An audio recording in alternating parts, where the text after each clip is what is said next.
مجلس حاضرین مسلمانان ورونو، کال په کالم دلته د قرآن شریف ختمونه یو د هغې په خوشحالی کې اجتماع جوړیږي. سخ کال هم دلته په دې ګلستان مسجد کې چې دا کومه مدرسه ده د هغې نه ګڼ شمېر ماشومان فارغ شوي دي، چا په ناظره او چا په یاد قرآن یاد کړی دی، حافظان جوړ شوي دي. او محترم رور جناب مولانا عادل شاہ صاحب او مولانا محمد بلال صاحب او د هغې ملګرو دا اجتماع جوړه کړې ده او تاسو هم په ډېر شوق راغلی. الله پاک دې زموږ ستاسو د اجتماع په خپله درګاه کې قبوله کړي. زما وروڼو، قرآن شریف او حضور پاک مبارک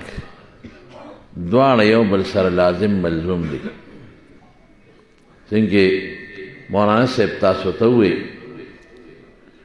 د عایشې صدیقې نه تپوس شو چې د حضور پاک خوی څه دی؟ فرمایي کان خلقه القرآن. نبی علیہ السلام عملی د قرآن شریف نمونه وه. دا زمونږ قاریان صاحبان چې چاته تجوید ښیي نو اول ورته کتاب کې وښیي، جوال القرآن وغیره، د الف دا مخرج دی او د ب دا دی او د قاف دا دی. د هغې نه وروسته ورته بیا مشق کوي، عملي ته ورته ښیي. که یو سړی شل کتاب هم د تجوید ووایي او د مشق نه کړي د نه قاري نشي جوړېدی. د ساینس په دې مضامینو کې چې کله هغه ساینس ماسټر د ساینس یو مضمون وښیي ورته ووایي چې مثلا کاربن ډای اکساید ګیس داسې جوړېږي یا اکسیجن داسې جوړېږي،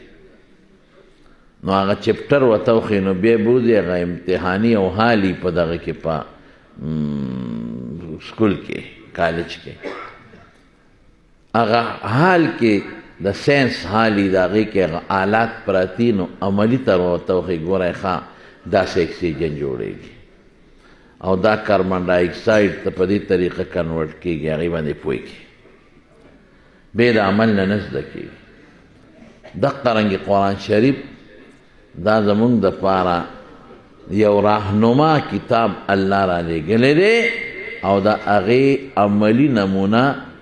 نبی کریم صلی الله علیه وسلم یو بل نه جدا نه دي.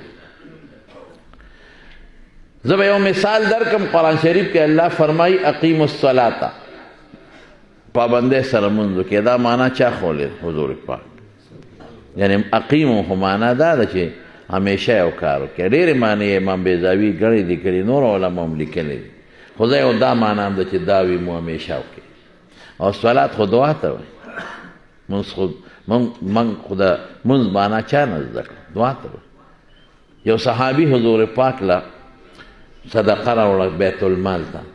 نو نبی علیه السلام څه وایي؟ اللهم صل علی آل ابي اوفا، خدای په د رحم نازل کړي. صلی معنا رحم. مونږ مانځه کې نه وایي اللهم صل علی محمد وعلى آل محمد، دعا کوو که نه رحمت پې نازل کړي. نو صلات دعا ته وایي. دا چې مونږ سار 2 رکعته کوو، ماسپښین 4، مازدیګر 4، ماښام 3، ماسخوتن 4، دا قرآن شریف کې نشته.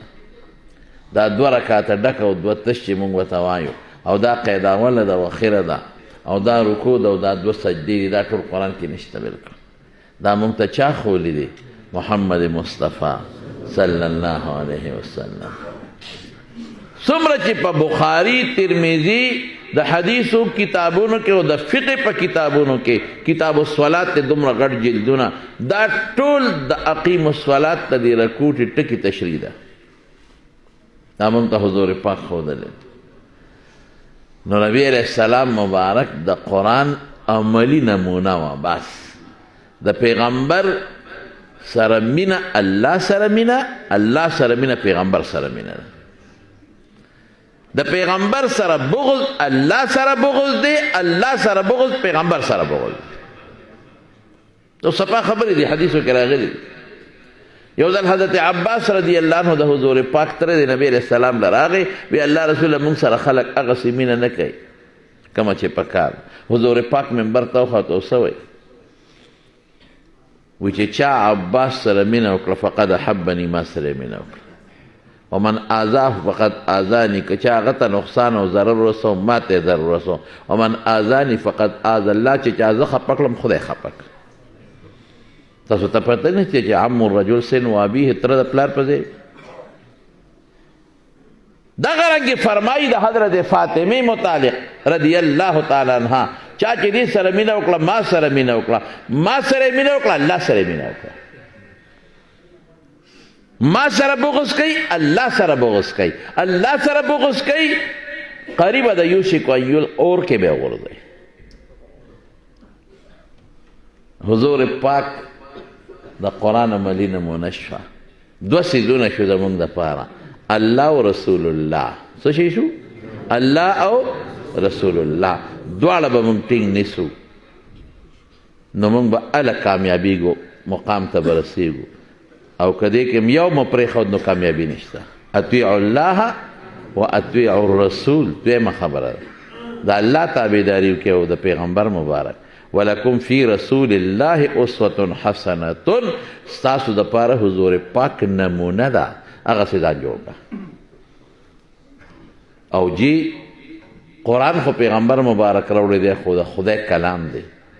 او احادیث خو د رسول الله مبارک د خولې نه اوتې راهنما اصول دي چې د پیغمبر د نسب چا خیال ساتلی دی خدای مقام ورکړي. د یو مثال درکړو، زمونږ د دې دین په دې کتابونو کې یو ډېر لوی شخصیت تیر شوی دی، عبدالله ابن مبارک،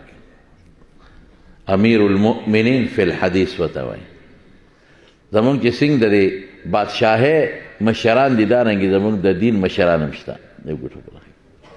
امیر المؤمنین فی الحدیث، امام بخاری امیر المؤمنین فی الحدیث ہو،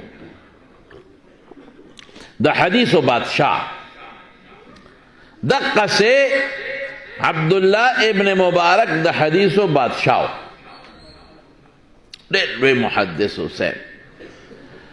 او زمونږ د دې ټولو صحاح و سته او د دې محدثینو استادانو کې دی لوی سړی. یو ځل یې خوب ولید، په خوب کې نبی کریم صلی الله علیه وسلم ولید. رسول الله مبارک فرمایي من رآنی فی المنام فقد رآنی فإن الشیطان لا یتمثل بی، چې چا خوب کې زه ولیدم بس دا د یقین وکړي چې ما رښتیا لیدل کړي دي،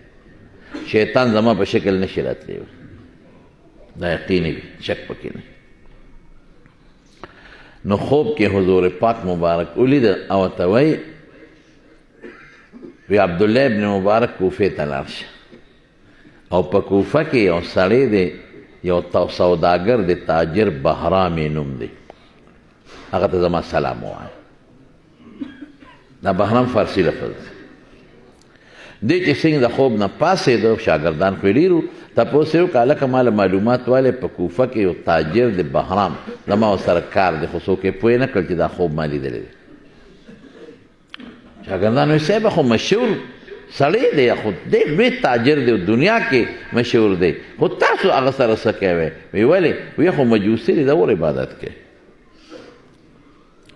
ده وی چې داسې کار دی چې کوفې ته تلل غواړي. او رسول الله مبارک ورته دویمه خبره څه کوي؟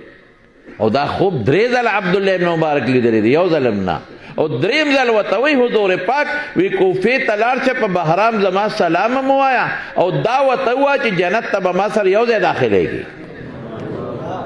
ماشاءالله جنت ته به ما سره یو ځای داخلېږي. ماشاءالله دا داسې دی چې هغه دې نه لویه خبره بله نشته. نو چې دی را روان شو کوفې ته، نو هلته کې شاګردانو لوی استقبال یې وله وکړو، ولې دنیا ته پته وه چې دا خو ډېر لوی سړی دی. چې کوفې ته راورسېد،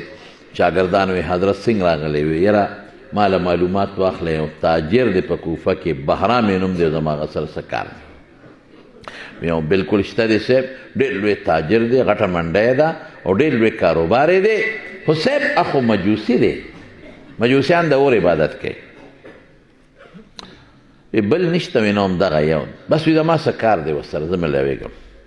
شاګردان هم دا خیال وکړو چې زه خو تجارت به کوي ورسره نو خلک خو کافرو سره هم تجارت کوي زه خبره نشته نو دا مونږ چې تاسو ته وایو چې اسرائیلو سره تجارت مه کوئ د یهودیانو شی مال دی شرن داسې نه شرن خو کافر سره هم تجارت کولی شي هغې کې یو غرض دی یا هغه بل ملک سره چې د حضور پاک خاکې جوړوي هالین د هغې شیدونه مال یا د قادیانانو مستوات مال د هغې مقصد دا دی چې دغه پیسه هغوی ستا د دین خلاف استعمالوي دغه پیسه هغوی د حضور پاک د ناموس خلاف استعمالوي نو په دې وجه نه خلک وایي چې مال یې دا څیزونه ورنه هسې خو د کافر سره شی اخیستي چین ته خلک نه دي چین کافران نه دي خلک د سودا کوي امریکا جاپان نه شی نه راځي اسرائیل دغه شی د مسلمان خلاف او قادیانان چې څومره پیسه ګټي نو هغه ټول د قادیانیت په خدمت کې د هغې په پیسه کې باقاعده د خپل قادیانیت حصه ده د هر چا په پیسه کې او هغوی لګیا دي هغه د اسلام او د حضور پاک د ناموس خلاف استعمالوي ځکه موږ وایو به کوي وی صاحب دا خو مجوسي دی وی زما کار دی شاګردان وی زه ټیک شوه دا د ورسره تجارت به ورسره جوړوي څه شی باجي دی چې ورځو کې دې سینګ ورغی بهرام په خپل تخت ناست دی په خپله منډۍ کې چا ورته وی عبدالله ابن مبارک راغی وله راپاسې هغه نوم د عبدالله ابن مبارک خو نوم و کنه لوی سړی او دا کافر هم د ملا او د عالم قدر کوي زه دې دوبۍ ته تلم یو کار نو هلته کې چې ملګري نو هغې وي دا د چکر در باندې ولګو یو دوکان دو درو ته یې بوتلو وي دا د هندوانو دوکانونه دي هلته هندوان سوداګان یاره هغه هندو به راغی د ما بیا دونه قدر وکړه که نه دونه قدر دونه عزت چې زه تاسو ته نشم کې به یې نولم چای به یې زر راوغوښته او ډېر قدر او تحفې ته حایب به یې راکړل حالانکې و هندوان نو چې دی ورغې اوله بهرام راپاڅېد وی دا د عبدالله ابن مبارک دی ډېر په عزت یې کېنو چې د کېناستل وی بهرام تا سره زما ځان له یو څو خبرې یس یو ته یو دی څوک نه ډېره ښه نو کوټې ته دننه شو بیا درته وایم چې شاګردانو دا ګمان کو چې څه شی بیالي یا به څه شی خرڅوي چې کوټې ته ننوتل عبدالله ابن مبارک د بهرام نه تپوس کوي وی بهرام زه راغلی یم خو تا نه یو تپوس کوم تا یو کار کړی دی ډېر د نیکۍ کار دی کړی دی او ما ته به هغه کار وایي وی عبدالله ابن مبارک زما څه نیکي ده زما خو دغه نیکي ده چې څو غریبانان او څه شی په کاري خیراتي ورکړم چا باندې مې قرض پوري او نیشي راکولی ورته یې پرېږدم غریب یې ورسره ګزاره کوم دلته په خلکو ډوډۍ موډۍ خورم بس دا غریبو سره مدد کوم وی نه دا وړې خبرې دي تا څه کار کړی دی خو تا ته معلوم دی چې څه کار دی خو زه راغلی یم دا به ما ته وایې وی عبدالله ابن مبارک یو کار مې کړی دی زه هغه کار فاش کول نه غواړم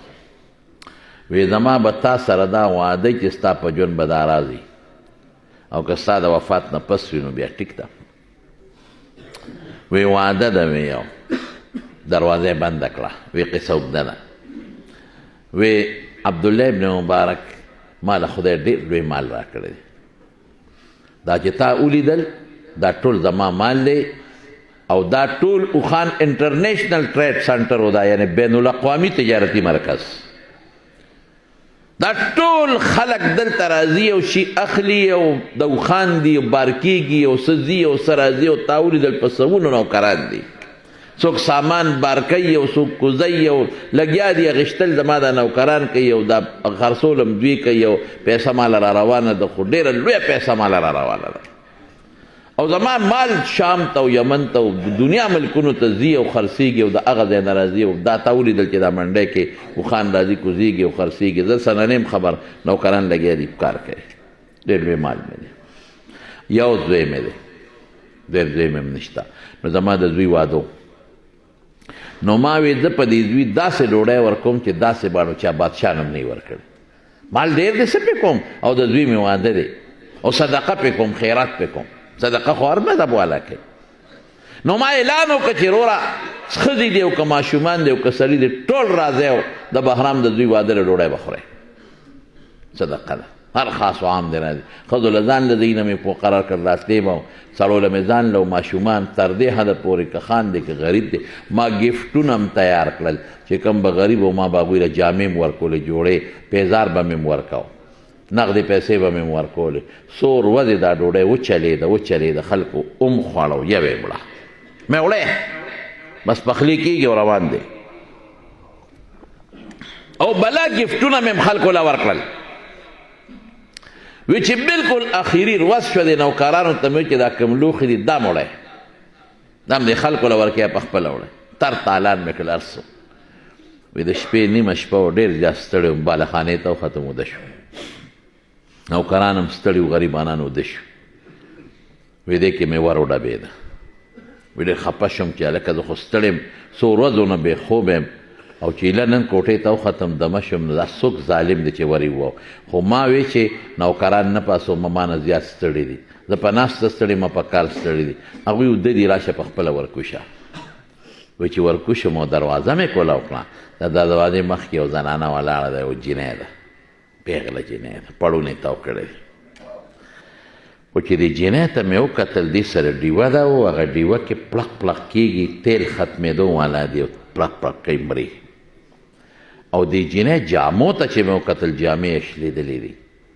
پړونو ته مې وکتل پړونو ته یې ټوټې لګېدلې دي چې پیزار ته مې وکتل شلېدلې دي ورپسې غریبې پسې راښکې شي اړه مې خفه شو خفه م شوم چې دا دونه په کمزورې ده غریبه او عجزه ده مسکینه ده جامې پړونې پیزار شکل مې څنګه راغلی خو ډېر سخت غوسه وم چې په دا نیمه شپه کې ته سله ما پسې راغلی وایي ما ته وایي بهرام خفه نه شې ته خو مې خوبه راپاڅوله دا ډیوه مې راوړې ده او دې کې تیل خلاص شوي دي یو قاشوغه تیل ما ته په دې کې واچه او که ته وې په نیمه شپه تیلو پسې سله راغلی نو زما ماشومان بچي دي یتیمانان دي پلار یې مړ دی هغه ماشومان اوږي دي ډېر زیاته نو لګیا دي جاړي چغې وي په کوټه کې څوک یو خوا ټوپ او څوک بل خوا ټوپ ډېر زیات اوږي دي نو دا ډیوه که مړه شوه نو یو بل ته ښکاري او ما ته هم ښکاري نو لږ ساعت تېرېږي نو که دا مړه شوه نو نه به مینې نه به زینم نه به یو بل اینې نو تاله راغلی یم د خدای خاطر وکړه ما ته یو قاشوغه تیل په دې ډیوه کې واچوه چې هغه ماشومان د لوږې تړتقې وی چې یو بل ته ښکاري وایي چې دی وکړه نو د ما پاره سر ته وخته غوسه شوم وایي ما ورته تا نه تپوس کوم تا ته پته وه چې د بهرام د زوی واده دی زما د زوی واده دی ویاو تا ته پته وه چې ما اعلان کړی چې هر خاص و عام دی راشي ډوډۍ دې وخوري ویاو تا ته پته وه چې ما وی ښځې دې م راشي ماشومان دې م راشي ډوډۍ دې وخوري ویاو تا ته پته وه چې ما وی یوم سې ویاو تا ته پته وه چې ما ګفټونه م خلکو له ورکول وی او بیا ولې رانغلې چې بچي دې لوږي اوږې دي او په کوټه کې تړقېږي د خدای نیکبخت دی پیزار ته دې وګوره شلېدلې کوي کړی ځان پسې راکاږې ما ستا غوندې خلکو له پیزار ورکوو انا لله ټول وایه انا لله و انا الیه راجعون انسان ته چې کله هم تکلیف ورسېږي څه به وایي انا لله دې باندې ثواب وشو ښه ګوره پوټې ټکې زمونږ په الله اجر راکړه او چې اوس راشي او یو نعمت سړي ته میلاو شي څه به وایو الحمدلله په هغې به بیا اجر او ثواب میلاویږي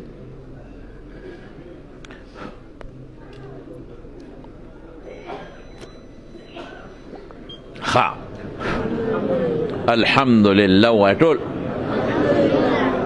جی ما وی ما خو تا دپاره ستا غوندې خلکو له ورکول شلېدلې کېړی ځان پسې راکاږي جوړ جاب کېړی در کړی وې پړونې مې در کړی جامې بچو له به دې ورکړي ځان سره به دې اوړې وا بچي به دې ماړه کړي ته څنګه وې ته چې خبر وې بیا هم رانلې وې د جنۍ وجاړل وې ما ته بهرام په ما په زخمونو مالګې مه دوړوه یو قاشوغه تیل واچوه مهرباني وکړه چې ځم بس ما ته هر څه پته وه نیم راغلی ولې نیم راغلی بس دا زما د خدای مسله ده خو مهرباني وکړه ته یو ښه سړی یې یو مالداره مې نیمه شپه کې راغلی ما خدای خاطر وکړه یو قاشوغه تیل واچوه دا ډیوه مري چې د بچو له زر ځان ورسوم یوازې مې یتیمانان په کور کې پرېښي دي وایي لږ مې غوسه نرمه شوه چې څه وجه ده کېدای شي چا شړلي چا نه پرېښي دا چا ولې داسې کړي دي وایي ما ورته وایي چې ښه ټیک شوه تیل اچوم خو ال وایه چې ته ولې نیم راغلی وی دی بیا په سلګو سلګو جړل ماته چې بهرام د خدای خاطر وکړه هله ماشومان مې مري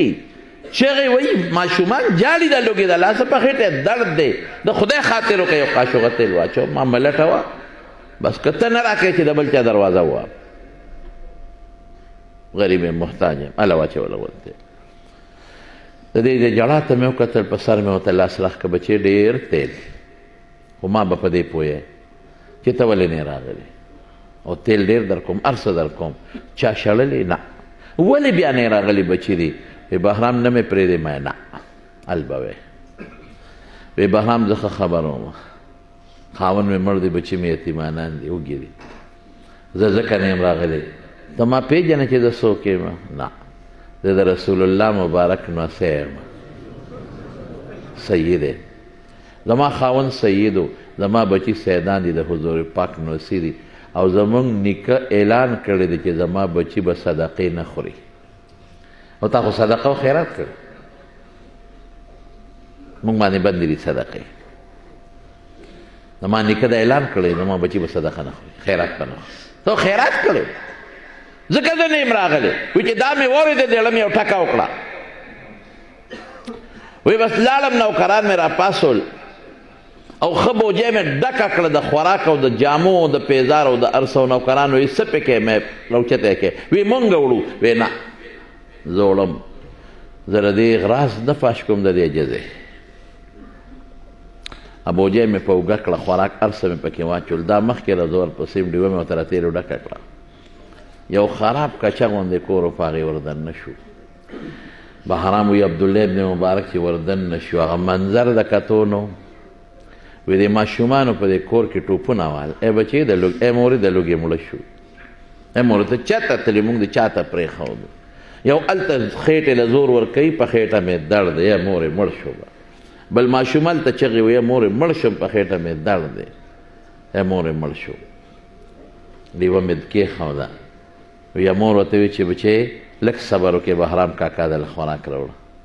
او بچې دا صدقه نه ده ښه دی دله تحفه راوړه هدیه ورته وایي ډالۍ دله راوړه وایي ما زر هغه خوراک ماشومانو ته کېښود او ډیوه مې ورته کېښوده او ښه جامې پیزار مې ورته یوړه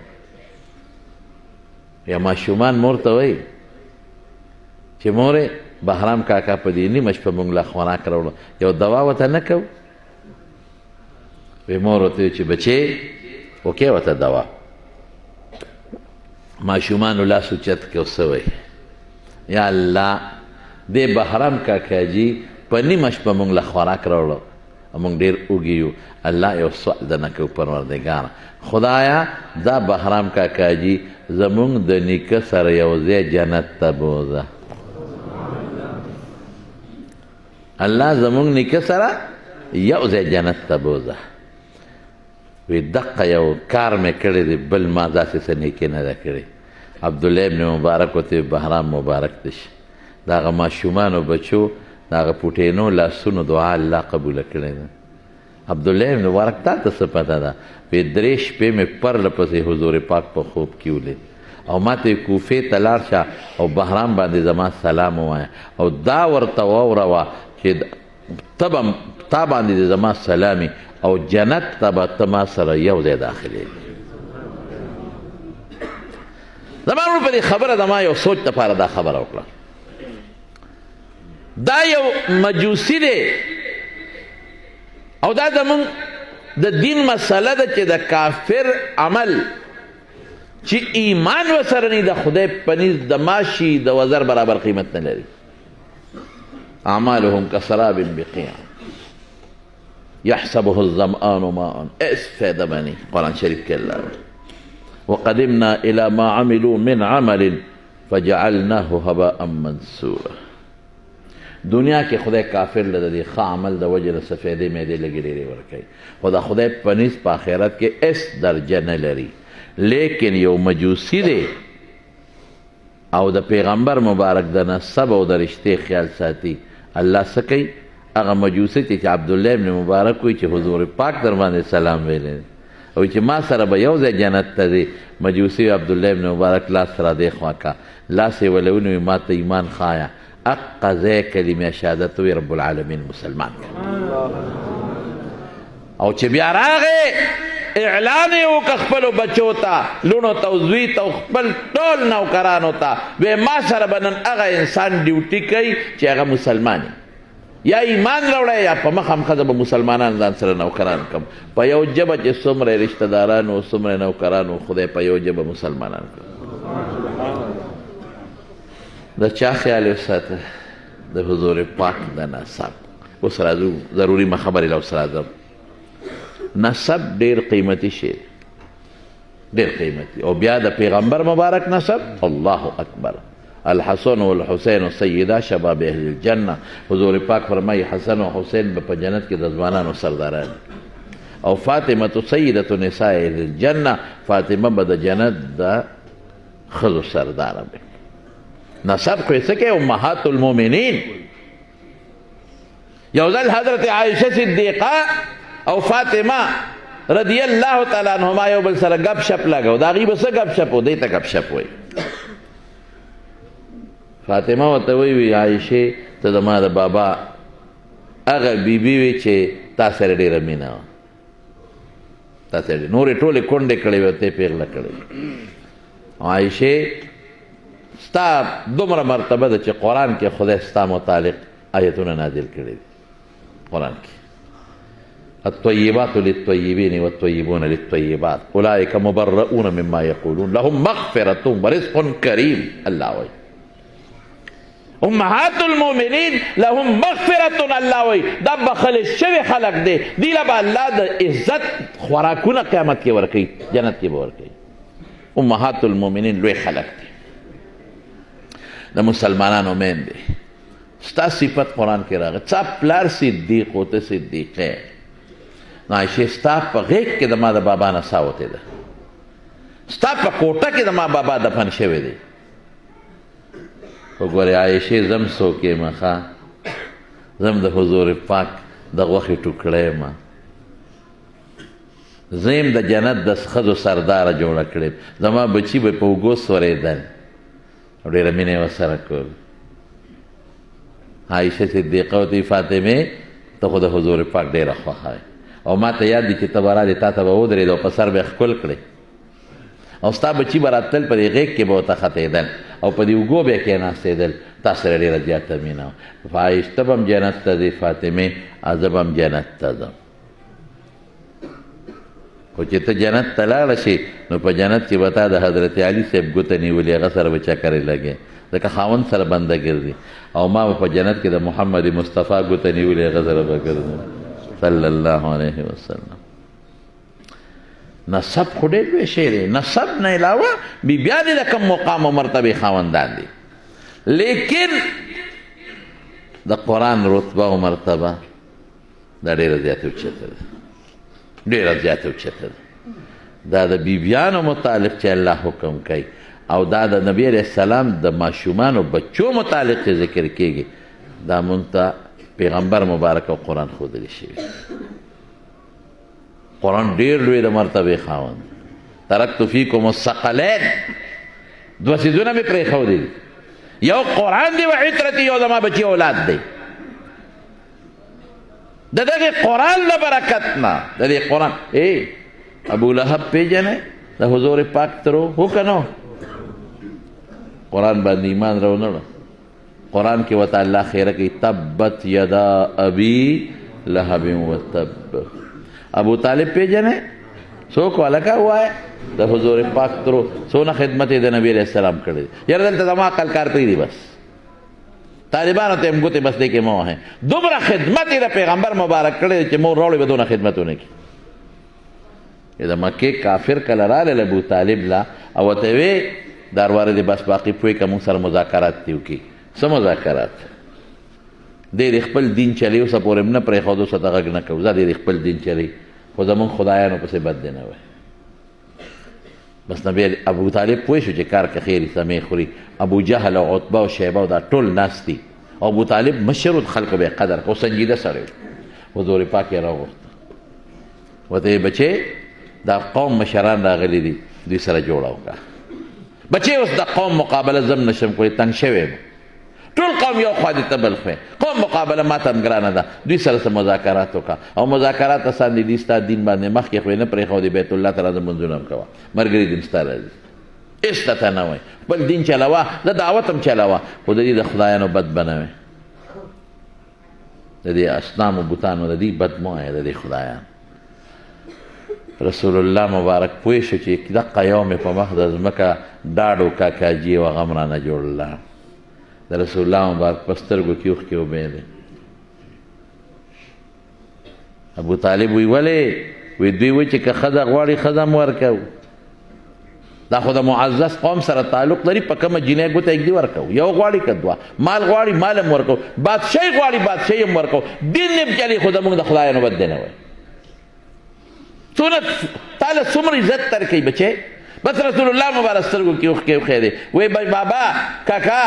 که د یو لاس کې مې نور کېدي او په بله کې مې سپومی کېدي قسم په خدای که د خپلې خبرې نه واړم زما ذاتي خبره ده چې زه مذاکرات وکړم په پټي جنګ خو نه دی په سیاست جنګ خو نه دی د خدای الله پیغمبر چې الله څه ویې به کوم بس که قوم نه ته تنګې نو کاکاجي خفه کېږه مه هېڅ فکر نشته تا نه ګیله نه کوم بس تره قوم نه مجبوره زه او زما الله زه او زما الله الله به ما نه ضایع کوي الله به ما نه ضایع کوي جنګ دوی سره نه کوم یو څپېړه مې وی دی او کاکاجي هېڅ فکر مه کوه تا نه ګیله نشته درنه لاړم خو چې رسول الله مبارک روان شو ابو طالب اواز ورکړ بچې دلته ودرېږه ته څه وایې چې زه به دې پرېږدم پرېږدم سوال نه پیدا کېږي چې دا بری نه یې پرې شوی تا ته څوک نږدې کېدی نه شي د دوی لاس خلاص یو تجوید و درته مې درکو دی نه منو ما ته به هله به بچی تا ته څوک لاس در رسوي چې د ابوطالب مری پرې شي او چې تر څو زه په جمده یم که نه تر څو زه جمده یم فاصدع بامرکا لم تصبک عدادتو لګیا اوسه خپل کار کو ډاډه کوه څوک بغنه درته در نږدې نه کي حتی اؤسد فی التراب دفینا تر څو چې خاورو کې نیم ښخ شوي ولقد علمت بأن دين محمد من خیر ادیان البریة دینا ما ته ښه پته ده چې د محمد دین په ټولو دینونو کې رښتونی دین دی لیکن ایمان نو لاړ ختم رسول الله مبارک نه چا تپوس وکړه ابو طالب خو تا نه تاویده را تاویده څه فایده ورته ورسوې وی یو څه شی دی وی ارمان که زه نه وې که نه نو دوزخ ویښ کې به پروت و ځکه حق ورته معلوم و بیا نه دی خو زما د برکت نه دونه فایده به ورته میلوي چې د جهنم په یو چپه کې به خپو ته به اوري نور وجود کې به نی او ابه دومره ګرمي چې دماغ به یې خوټ کېږي ایمان نشته هېڅ فایده نه ورکوي نسب سره قرآن دی او په قرآن ایمان دی فایده ورکوي نسب سره ایمان نشته هېڅ فایده نه ورکوي د نوح علیه السلام بچي ته وګوره د لوط علیه السلام ښځې ته وګوره دا مثالونه موږ ته پراته دي د ابراهیم علیه السلام پلار ته وګوره اذ قال ابیه آزر هغه ته وګوره نو بنیاد څه شی دی جناب قرآن شریف قرآن سره بلال تعلق ونیو حضرت بلال سلمان ز فارس و بلال ز حبش و صہیب ازرو ز خاک مکه ابی جهل انچ بلعجب است سلمان د فارس نه راغی صہیب د روم نه راغی بلال د حبشې نه راغی او د مکې د خاورې نه ابو جهل پیدا دی عجیبه خبره ده هغه بلال چې قرآن سره تعلق دی او رسول الله مبارک سره تعلق دی چې کله نبی علیہ السلام مبارک راځي د معراج نه وی بلال څه کار دې کړی دی چې کله کلما دخلت الجنه یو ځله چې کله جنت ته تلم په ویښه یا په خوب کې سمیت خشخشتک امامي ما د خپل ځان نه مخکې ستا د پیزار کشار اورېدلی یو ځل ورته وي بلال ستا د جنت ښځه مې لیدلې ده یو محل و ډېر مزېدار او د هغې محل خوا کې یو وله بېدل او یو جنۍ وه یو خشته خوره و هغې پې اودس کو او چې په مخ به یې لپه واچوله هغه اوبه به لکه ملغلرو لاندې وغورځېدې ما وی دا محل د چا دی دی د حضرت عمر هم لیدې دی رضي الله عنه د حضرت بلال او دا ښځه څوک ده؟ وایي جبریل علیه السلام یې پخپله ترې تپوس وکړه چې ورغلم مې ته څوک یې او دا محل د چا دی؟ وایي دا ستا یو امتي دی بلال، دا د هغه دپاره دا محل جوړ شوی دی. ته څوک یې؟ زه هم د هغه په انتظار شپې ورځې اړوم راړم. نو حضور پاک ورته ووایي او عمر ته مې عمر وایي ستا د جنت کور مې ولیده، ویړه کې مې راغلل چې ورننوځم خو ستا غیرت را مخکې شو نو بیا وردننه نه شو. نو د خوشحالۍ نه یې وجړل ابیکا غر زه په تا غیرت کوم. حضرت خباب قرآن او پیغمبر سره تعلق ونیو کوم ځای ته ورسېد. ابو جهل د مکې دی، عتبه د مکې دی، شیبه د مکې دی، ابو طالب د پیغمبر تره دی، ابو لهب د پیغمبر تره دی. قرآن او پیغمبر یې پرېښول لاړ د و جهنم خشاک. بنیاد دوه څیزونه شو، قرآن کلام الله کلام الرسول او فقه. فقه څه شی دی؟ ائمه اربعه او څلور امامانو د قرآن و سنت نه مسلې راایستې دي، موږ ته اسانه کړې دي. فقه څه نوی شی نه دی، دا د قرآن و سنت نه راښکلې شوې مسلې دي، موږ ته اسانه ده. سبا سړی بازار ته ځي او سوجي بالي او غوړي بالي او خشاک به بلوي او الوا به جوړوي، یا به ترې پیکه جوړه شي او یا به ترې خوږه جوړه شي، یا به ترې غوړي واوړي او یا نه. دا داسې مثال دی د فقې د مسایلو لکه پلیټ کې د څوک الوا کېږي، مسایل پلیټ کې پراته دي. زمارونو که کامیابی غواړئ قرآن سره او پیغمبر سره تعلق جوړ کړئ. زما قسم په خدای دا کامیابی لاره ده. او که د قرآن او د پیغمبر نه په بل طرف لاړئ ګمراهي ده. دین هغه دی چې د قرآن تابعداري وکړي، دین هغه دی چې د مبارک پیغمبر تابعداري وکړي. بس څومره ژوند به زمونږ تېر شوي او څونه به پاتې، لاړ ژوند لاړ ختم. موږ ته څه پته لګي چې موږ به کله پې ورځو؟ زه چې د په لاره ځم او دا جنازه روانې د دې ملګرو ته یې ورغې غریب پې ورغی، څه به پته لګي چې ده سره به څه کېږي په خبر کې. سا به زموږ نه څنګه وځي؟ پته شته تاسو ته چې څنګه به وځي؟ پته شته؟ هېڅ پته نشته. که نیکي مو کړې او نیک عمله یو، داسې به سا وځي زما او ستا نه لکه چې غنه د چا د خپې نه وباسئ. خوند کوي سړي له خوند ورکوي چې کله وځي، یا د مشت نه او څاڅکي اوبه دي، او چې خطرناک او ظالم سړی وي او د قرآن دشمن دی او د پیغمبر دشمن دی او د پیغمبر د ناموس دشمن دی او د مدرسې او د ګیرې او د پټکي دشمن دی او د مولا دشمن دی او د خدای دشمن دی، هغه نه به سا څنګه وځي؟ الله اکبر. قرآن کې الله تعالی فرمایي چې کله ساتې وځي که نه، هلته نه به چغې جوړې شي، هلته به اوازونه جوړ شي. اوهو دمګرې راولې، بابا مري، هله بچې مري، هله چا به څوک راولې، هله ژبې لاندې ګولی ورته کېدی. ویقولو مراق، څنګه دی قرآن شریف کې مراق؟ څو دمګرې شته چې راول بابا مري؟ دغه سخت وخت دی چې دا ستا زوی او ستا مخکې دې سا وځي، او ستا پلار او ستا مخکې دې سا وځي، او ستا ښځه او ستا مخکې دې سا وځي، او ستا ورور او ستا مخکې دې سا وځي. دا خطرناک وخت دی، سخت وخت دی. مراق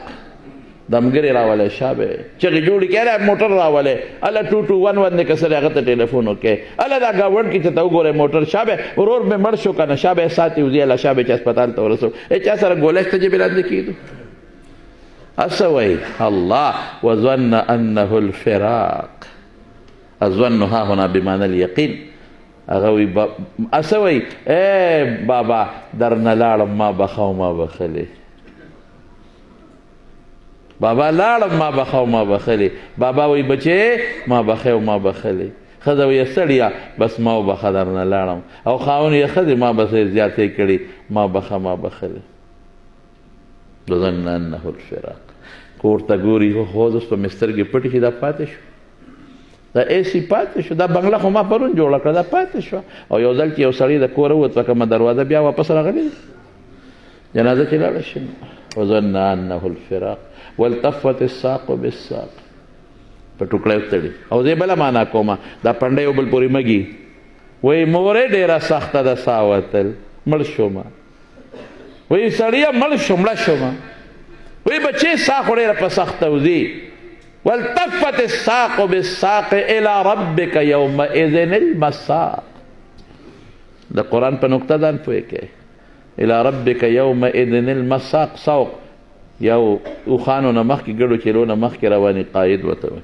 یو د ګډو چې وروسته روانې چوکه ورسره وي هغه ته سایق وایي سایق شاته چیز مساق چوکه به یې ورته نیولي دې روح ته وځه شګه دی به دې تختی په دا رګونو کې او دا چوکه به یې نیولي وځه شګه ډېرې مزې دې په دنیا کې کړې دي نیکی سوی یا ایتها النفس المطمئنه ارجعی الى ربک راضیة مرضیه فادخلی فی عبادی وادخلی جنتی جنت به ورته وښي دی له ورځه او چې بدعمله یي بدعمله په زور به ترې سا راکاږي چوکه به ورته نیولې دی روح ته رسول الله مبارک فرمایي روح به دې تختی په دا رګونو کې په زور به راکاږي او داسې مثال یې ورکوي لکه سسپال چې سور کې او په یخو په ګرمو مالوچو په یخو په مالوچو کې کېږي په لمدو مالوچو کې راکاږي او دا لوخړې کوي داسې به دا روح له په دا رګونو کې راکړه قسم د رسول الله مبارک فرمایي قرطبي لیکلي دي په تذکره کې چې دا روح راوباسي د بدعمله سړي د رګونو ټوکړې او غوښې ورسره بار راوځي اسانې خبرې دي نن دلته په فیسبوک مولا هغه داسې او مدرسه داسې او دې مدرسو ته ساجت دی یہ توڑے ہے اپنا ہی بناتے ہیں من کو چتا تو نوی چې اسکول توڑے ہے اپنا ہی بناتے ہیں او دی ګیرو ته او دی پټکو ته او دی مولیانو ته فلان فلان خدای نه ویریږي تاسو ته نه وایم شکر دی تاسو صالحان او دینداره خلک تاسو ته نه وایم خدای نه یاره پړه کې پیدا کې بچې په خیرت له روان یو د نوجوان کل ته وایم بچې قبر ته روان یو بچې لوی سفر هم په سر دی لوی چقړې په سر را روان دي پام کوئ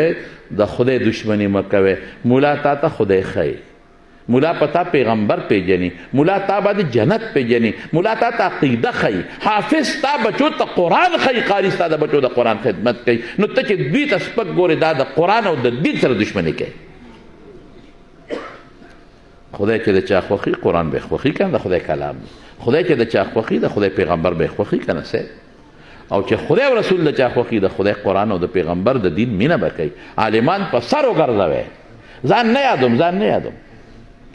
ما ته خو پته ده د تنګي د خلکو چې ما سره کومه مینه ده نو چې رښتیا خبرې نو دا زه نشم ویلی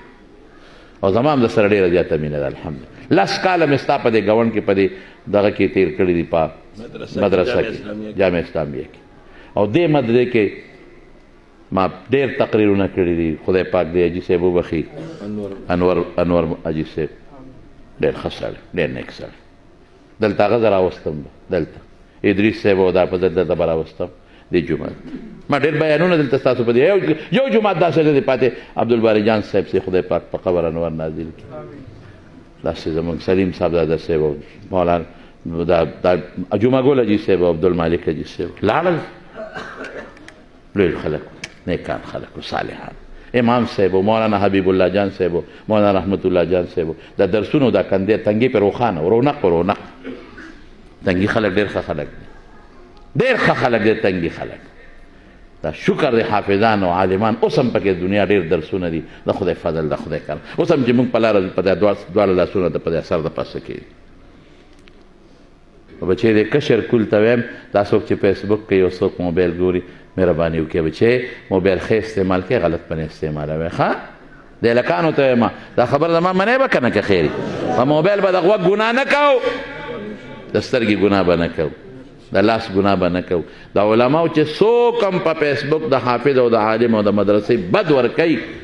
به نه خوروئ نه به شیر کوئ ګناه به نه خوروئ هغې باندې ولیکئ چې څوک د مولا او د بشیر یو ټکي به لیکئ وایي ته لعنتي یې څه به لیکئ ته ظالم یې ته لعنتي علما خو زمونږ سر تاجونه دي علما خو پار میدان کې لګیا دي خدمت کې کم میدان علماو پرېښی دی سیاسی میدان دی که د تصوف میدان دی که کم میدان دی کم یې پرېښی دی ستا د بچي ستا د دین دفاع په کم ځای کې دوی پرېښودلی مونږ په ارام ناست یو علما الحمدلله لګیا دي او مونږ بېغمه ناست یو ساره دین دفاع کوي الحمدلله خپل بچي به عالمان جوړو ښه حافظان به جوړو قاریان به جوړو فکر مه کوئ د ډوډۍ به څوک ورکوي زما د قسم د الله په ذات ډوډۍ د خدای په لاس کې مونږ له چې خدای کومه ډوډۍ راکړه په چل یې نه پوهېږو چې څه ورسره وکړو نقدې بني مال بني دولت بني عزت خدای راکړی دی الحمدلله خوشحاله چې کم دی ته ځو خلک خپله ډوډۍ نه خوري مونږ له یې روډۍ راته کېږي خپله جامه کمزوری چې مونږ له یې روډۍ ستا جي دا ستا شو نو څه غواړو د خدای نه په لاره ځو په دواړو لاس سره سلام وکړي به د عزت ډېر دی او مړه داسې عزت دی پرېږده د دنیا عزت خدای دې اخر کې موږ له عزت راکړي خدای دې قبر کې موږ له عزت راکړي خدای دې د قیامت چې کله ساه وځي دغه وخت دې موږ له خدای پاک عزت راکړي نو بچی دی کشر کول نوجوان ته د علماو خواره کې په فیسبوک بیانونه خواره کې تقریرونه خواره کې نیکۍ خواره کې د باطل مقابله پې وکړې ګناه به نه وره انشاءالله ما سره به دا نوجوان طبقه په دې کې موافقت کوي که خیر انشاءالله کوي به که انشاءالله بلکل او چې څوک هم د مدرسې د پټکي د ګیرې د تبلیغ د تصوف د دین او د سیاسي علماو هم بد څوک وایي بس فورا به ورته وایي وایي ته لعنتي ابه نه شیر کوي بعضې سړي وي دا شیر کوي چې دنیا ته پته ولګي ګناه شیر کوې د ګناه لپاره ته ملګری معاون جوړېږي قطعا نه دا څو خبرې مې ستاسو په خدمت کې عرض کړلې ستاسو په دې شوق او په مینه ډېر زیات خوشحاله شوم الله دې مولانا عادل صاحب او مولانا بلال صاحب دواړو له په ژوند کې برکت پیدا کړي او ستاسو دا مشران چې کوم سپین ږیري ډېر وفات شوي دي الله دې په قبرونو انوار نازل کړي تاسو له خدای ډېر خیر او برکت نصیب کړي او دا زموږ حاجي رحمان ګل صاحب دا ما ډېر خوښ ما دوی د سخت کالو زر وکړه مې زه به بیا بل کال د تراشم ما سره وخت نشته رحمان ګل حاجي صاحب ډېر زیات کلک وي نه خامخا او عادل شاه صاحب زموږ کشر دی زموږ بچی دی نو الله دې تاسو له دواړو جهانو برکتونه عافیتونه او خوشحالۍ درکړي الله دې زموږ ایمان نصیب کړي الله دې زموږ د رسول الله مبارک دین نصیب کړي او د هغه د راوړل شوي دین په دایره کې دی الله زموږ ژوند او زموږ مر نصیب کړي او موږ ټول ګناهګار یو زه دا ټولو نه اول نمبر ګناه به ما کې به هم ډېرې وي خو خپل راته نه ښکاري خدای زموږ ګناهونه معاف کړي واخر دعوانا ان الحمد لله رب العالمین یو ځل ټول په جمع درود شریف ووایو